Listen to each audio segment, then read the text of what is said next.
Imagine being on a backpacking trip when all of a sudden you realize you are running out of food and you don't know what to do. Moments like this might happen backpacking or through hiking if you don't plan your trip accordingly. In 2024, I successfully hiked the Continental Divide Trail. This trail spans all the way from Canada to Mexico and is 3,000 miles long. This is one of the 3 major trails in the United States. You might actually see one of these hikers in Bend on their journey from Canada to Mexico. And I wanted to educate you a little bit about what thru hikers do. So today I wanted to talk about what thru hiking is, what makes the CDT different, and how to plan a section of trail. First, let's start with what thru hiking is. Thru hiking is when you hike from one point to another point, from A to B, in one continuous push. And it's typically about 500 miles or more when you hike this long distance trail, and you have to average about 20 to 25 miles a day.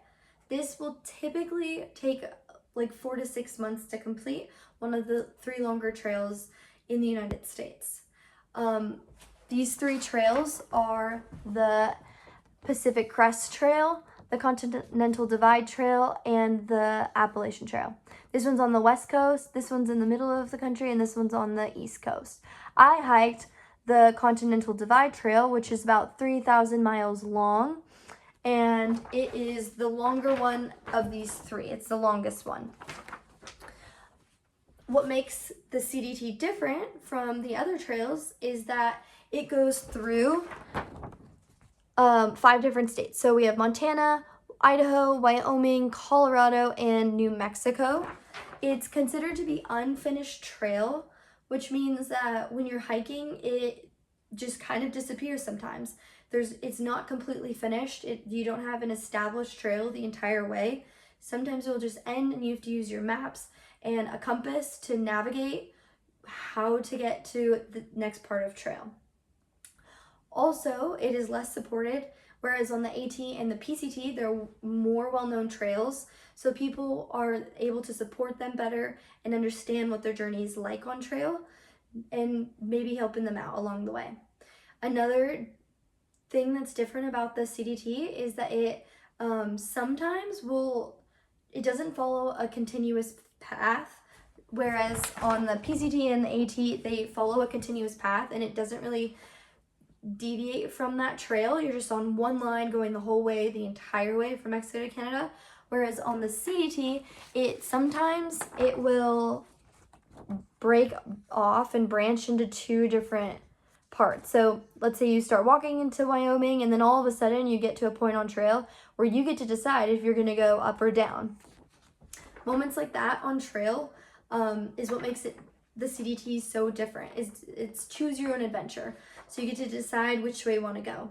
But with that choose your own adventure type of world, you have to decide, or hikers have to figure out how to manage that and how to plan for random decisions that you have to make on trail, like which way to go.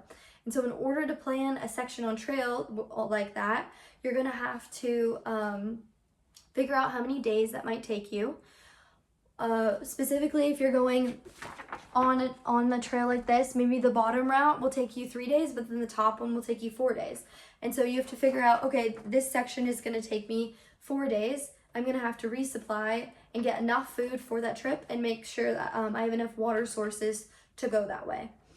So what that looks like is going to a grocery store in a town before you start that section of trail and resupplying, getting all the food that you need. And according to the Cleveland Clinic, the average active person should consume about 2,000 to 3,000 calories a day.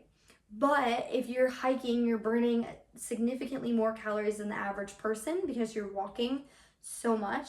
You're gonna have to eat about 4,000 to 6,000 calories just to sustain your body because you're walking so much.